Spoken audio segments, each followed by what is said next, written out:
채근담, 무의 뿌리를 심는다는 뜻입니다. 명나라 말기 홍자성이 쓴 이 책은 무의 뿌리처럼 거친 음식도 씹을 수 있다면 세상 어떤 일이든 해낼 수 있다는 메시지를 담고 있습니다. 400여 년 전 쓰여졌지만 오늘날 우리의 삶에도 깊은 울림을 주는 지혜. 오늘 이 30분 동안 채근담이 전하는 인생의 지혜를 함께 나누겠습니다. 1부 마음의 평정. 채근담의 첫 번째 가르침은 마음의 평정입니다. 마음이 비어있으면 의리가 기준이 되고 마음이 고요하면 이치가 주인이 된다는 말입니다. 현대인은 끊임없이 바쁩니다. SNS, 뉴스, 업무 메시지. 우리의 마음은 쉴 틈이 없죠. 하지만 채근담은 말합니다. 진정한 지혜는 고요함 속에서만 나타난다고. 생각해보세요. 아침에 눈을 뜨자마자 스마트폰을 확인합니다. 출근길에도 점심시간에도 퇴근 후에도 계속 화면을 들여다봅니다. 우리의 뇌는 쉴 틈이 없습니다. 예를 들어볼까요? 중요한 결정을 앞두고 있을 때 조급한 마음으로 내린 결정과 차분히 생각한 후 내린 결정. 그 결과는 확연히 다릅니다. 마음을 고요히 하면 만 가지 사물이 모두 자연스럽게 보인다고 했습니다. 복잡한 문제도 마음이 어지러우면 더 복잡해 보입니다. 하지만 마음을 가라앉히면 해결책이 보이기 시작합니다. 마치 흔들리던 물이 고요해지면 바닥이 보이는 것처럼요. 또한 채근담은 이렇게 말합니다. 바쁠 때도 한가한 취미를 잃지 말아야 하고 한가할 때도 바쁠 때의 공부를 잊지 말아야 한다고요.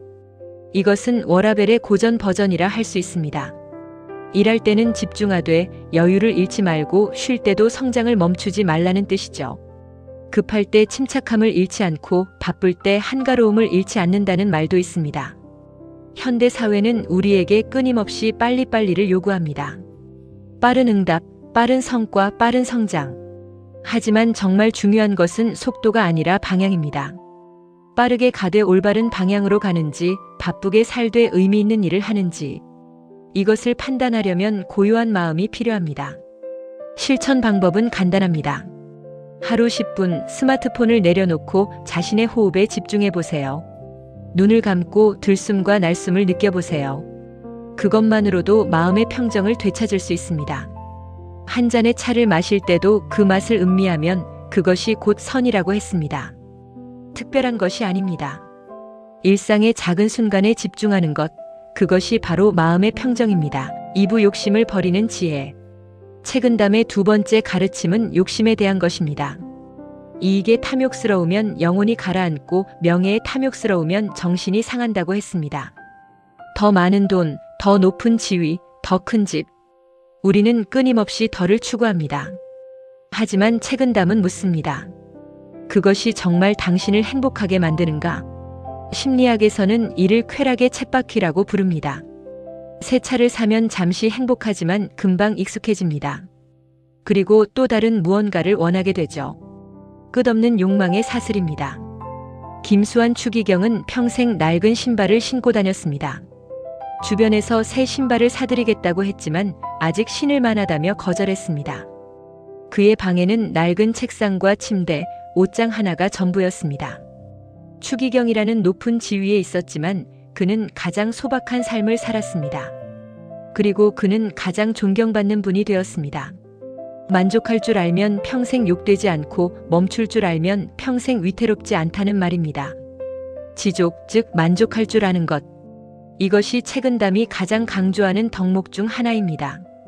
충분히 가졌다는 것을 아는 것, 여기서 멈출 줄 아는 것. 아웃도어 브랜드 파타고니아의 창업자 이본 쉬나드는 30억 달러 규모의 회사를 환경단체에 기부했습니다. 그는 이렇게 말했습니다. 돈을 더 벌기 위해 사업하는 게 아니다. 지구를 살리기 위해 사업한다고요. 그는 매년 매출의 1%를 환경보호에 기부하고 블랙 프라이데이에는 우리 제품을 사지 마세요라는 광고를 냅니다. 욕심을 버렸을 때 오히려 더 큰 가치를 만들어낼 수 있다는 것을 보여준 사례입니다. 스티브 잡스는 매일 같은 옷을 입었고 워렌 버핏은 검소한 집에서 살았습니다. 그들이 가난해서가 아닙니다. 중요하지 않은 것에 에너지를 쓰지 않기 위해서였죠. 맑은 물에는 고기가 없고 사람이 너그러우면 벗이 많다는 말도 있습니다. 너무 깐깐하고 완벽을 추구하면 오히려 잃는 것이 많습니다. 조금 부족해도 조금 모자라도 괜찮습니다. 그 여유가 인생을 풍요롭게 만듭니다. 일본의 미니멀리스트 사사키 후미오는 쇼핑 중독자였습니다. 방은 물건으로 가득했고 빚도 많았습니다. 그러던 어느 날 그는 결심했습니다. 모든 것을 버리기로. 1년 동안 물건을 하나씩 버려나갔습니다. 결국 그의 집에 남은 것은 150개의 물건뿐이었습니다. 침대, 책상, 옷 몇 벌. 그게 전부였습니다. 그는 말합니다. 물건을 버리고 나서야 진짜 자유를 느꼈다. 이제 나는 물건을 관리하는 데 시간을 쓰지 않는다. 내가 정말 하고 싶은 일에 집중한다고요. 책은담은 또 이렇게 말합니다. 인생은 한 걸음 물러서는 것이 앞으로 나아가는 것이고 한 걸음 양보하는 것이 넓어지는 것이라고요. 경쟁에서 이기는 것만이 능사가 아닙니다. 때로는 물러서고 양보하는 것이 더 큰 성취로 이어집니다. 예를 들어 회의 시간을 생각해 보세요. 자기 의견만 고집하는 사람과 다른 사람의 의견을 듣고 수용하는 사람.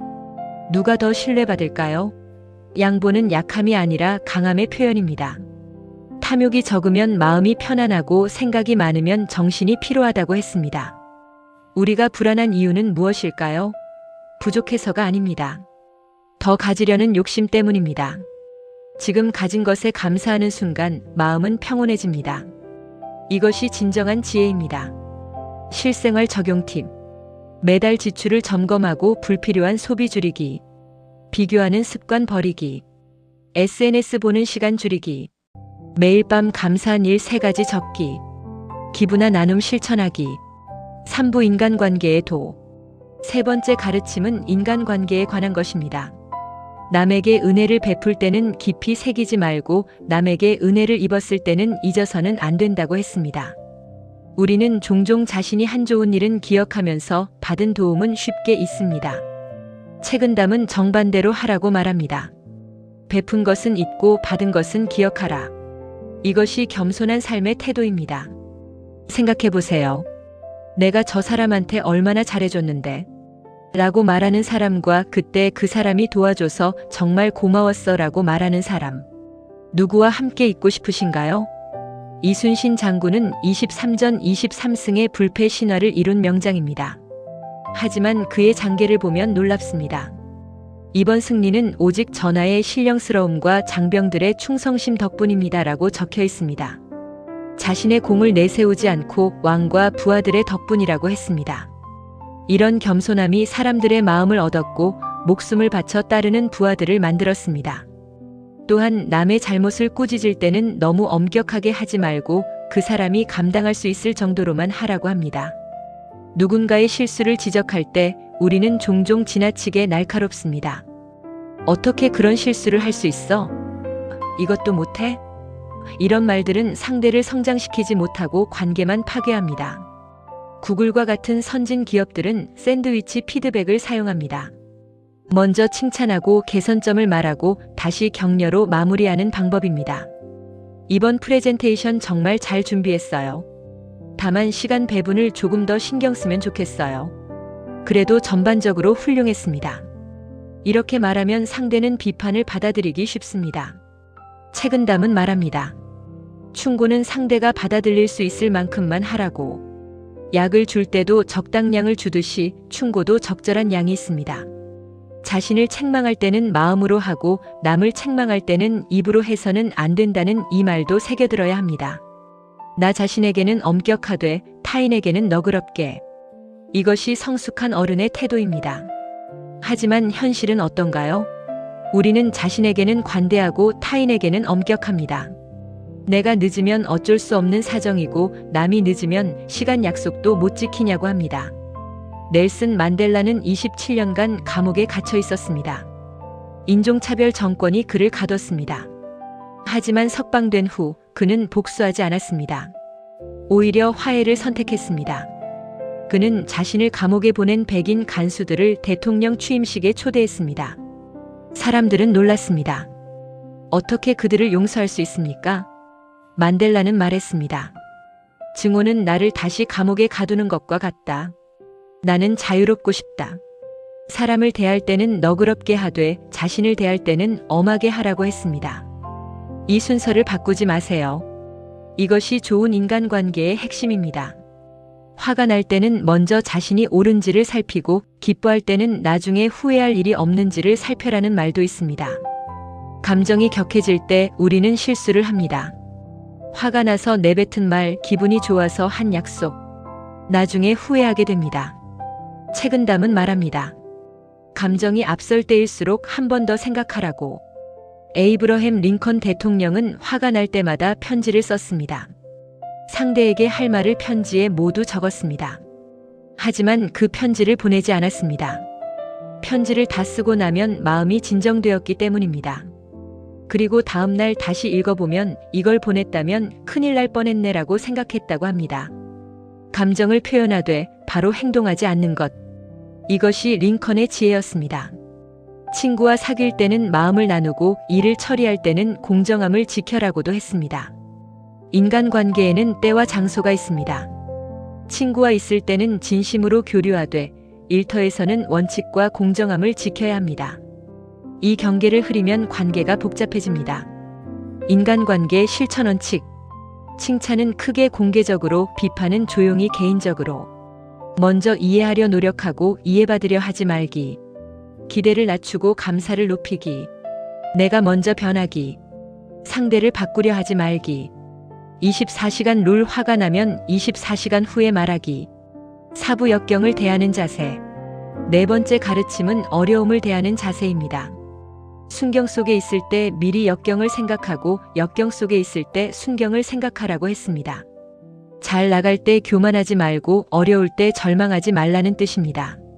인생은 파도처럼 오르락 내리락 합니다.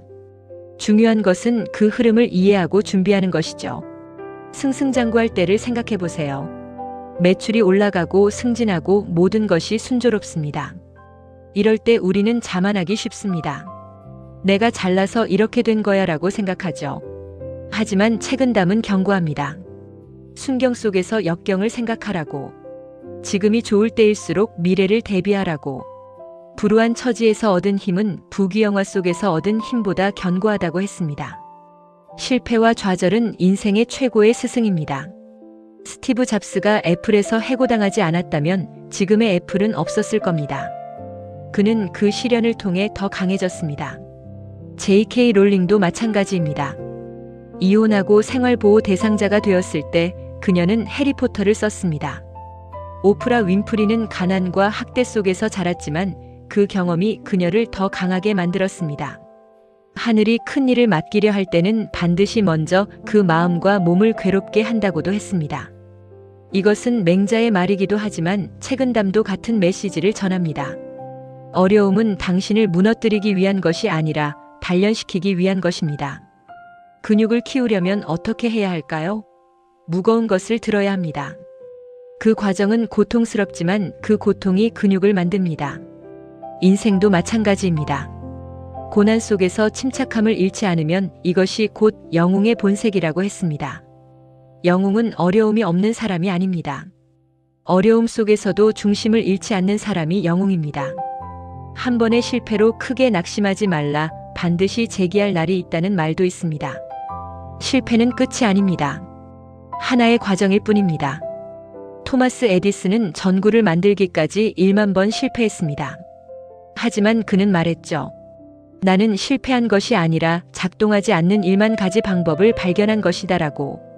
고난은 인생의 걸음이요, 역경은 성공의 디딤돌이라고 했습니다. 지금 당신이 어려움을 겪고 있다면 이것을 기억하세요.